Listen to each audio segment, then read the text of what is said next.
Hi friends, అందరూ ఎలా ఉన్నారు? బాగున్నారు కదా? నేనైతే చాలా బాగున్నాను. రేపు కృష్ణాష్టమి కదా, కృష్ణాష్టమికి అడుగులు ఎలా వేసుకోవాలో చూపిస్తాను. అంటే రెండు విధాలుగా వేసుకుంటారు చాలా మంది. ఫస్ట్ అయితే వరిపిండితో చూపిస్తున్నాను. చూడండి, వరిపిండిని తీసుకొని కొంచెం అందులో వాటర్ వేసి కొంచెం తిక్కుగా కలుపుకోండి, అంటే అచ్చు పడేలాగా. అందులో మన పిడికిల్ని అలా ముంచి ఇలాగా అచ్చులు వేసుకుంటే సరిపోతుంది. చూడండి, సేమ్ చిన్ని పాదాలు ఎలా ఉంటాయో అలాగే వస్తుంది. ఆ పాదాలని అలా మనకి ఎంతవరకు కావాలంటే అంతవరకు అలాగ అచ్చులు వేసుకోవడమే. అచ్చులు వేసుకున్న తర్వాత దానికి చిన్న ఫింగర్స్ ఉండాలి కదా ఒక కాళ్ళకి. అలాగా కొంచెం పెద్దగా బొట్టల వేలు ఒక ఫింగర్ కొంచెం పెద్దగా పెట్టుకొని మిగిలినవి చిన్నవి డాట్స్ పెట్టుకుంటే మనకి చూడండి చిన్ని పాదాలు రెడీ అయిపోతాయి.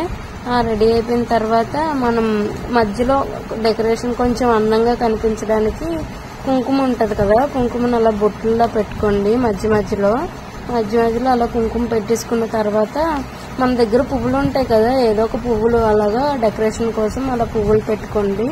పువ్వులు పెట్టేసుకున్న తర్వాత అంతే, ఇంకా కృష్ణుడి పాదాలు మనకి కృష్ణుడి ఇంటికి వచ్చేసినట్టే రెడీ అయిపోద్ది. ఇప్పుడు గంధంతో కూడా వేసుకుంటారు చాలా మంది. గంధంతో ఎలా వేసుకుంటారో చూపిస్తాను. ఈ గంధంలో కూడా కొంచెం సేమ్ వరిపిండి లాగానే కొంచెం వాటర్ వేసి కలుపుకొని ఇంకా కొంచెం తిక్కుగా కలుపుకొని అందులో కూడా సేమ్ మన పిడికలు ఉంటుంది కదా, ఆ పిడికను అలాగా గుద్ది అచ్చుని ఆ పీట మీద వేసుకున్నాను. నేనైతే ఇప్పుడు డెకరేషన్ మీకు చూపిద్దామని అలా పీట మీద వేసుకున్నాను. కానీ నార్మల్గా అయితే నేను పండుగ రోజు గచ్చి మీద వేసుకుంటాను. ఇలా వేయను, బయట నుంచి నేను లోపటి వరకు ఇంట్లో వరకు ఇలాగా గచ్చి మీద వేసుకుంటాను అచ్చులన్నీ. సేమ్ దానిలాగే దీనికి కూడా చిన్న ఫింగర్స్ ఇంకా మధ్యలో బొట్టు అది పెట్టుకొని డెకరేట్ చేసుకోవడమే. కొంతమంది వరిపిండితో వేసుకుంటారు, కొంతమంది ఇలాగా గంధంతో వేసుకుంటారు. మన ఇష్టం, దేంతో అయినా వేసుకోవచ్చు. నార్మల్గా అయితే అందరూ వరిపిండిలోనే కదా వేసుకుంటారు. ఇప్పుడు అందరూ మరి గంధంతో కూడా వేసుకుంటున్నారు ఈ మధ్య. అందుకని మీకు రెండు చూపించాను. మీకు ఏది నచ్చితే అది వేసుకోండి. ఇలాగా చిన్న ఫింగర్స్ పెట్టేసిన తర్వాత దానిలాగే దీనికి కూడా చిన్న కుంకుమ బొట్లు కూడా పెట్టుకోవాలి. పెట్టుకున్న తర్వాత మన దగ్గర ఏ పువ్వులు ఉంటే ఆ పువ్వులు మన ఇష్టమే. చాలా మంది చాలా రకాల పువ్వులు ఉంటాయి కదా, మనకి నచ్చిన పువ్వులతో డెకరేట్ చేసుకోవచ్చు. నేనైతే ఇందాక బొగడసారం పువ్వులతో డెకరేట్ చేశాను.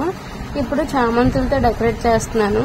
మన ఇష్టం, మనకి నచ్చిన పువ్వులతో డెకరేట్ చేసుకోవచ్చు. ఇంకా పువ్వు రెక్కలు కూడా అలా జల్లి డెకరేట్ చేసుకోవచ్చు.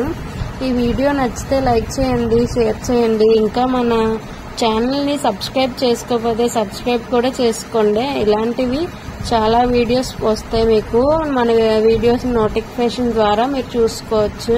రేపు కృష్ణాష్టమికి అందరింటికి ఇలాగే చిన్ని అడుగులు వేసుకుంటూ కృష్ణుళ్ళు వచ్చేయాలని మనస్ఫూర్తిగా కోరుకుంటున్నాను.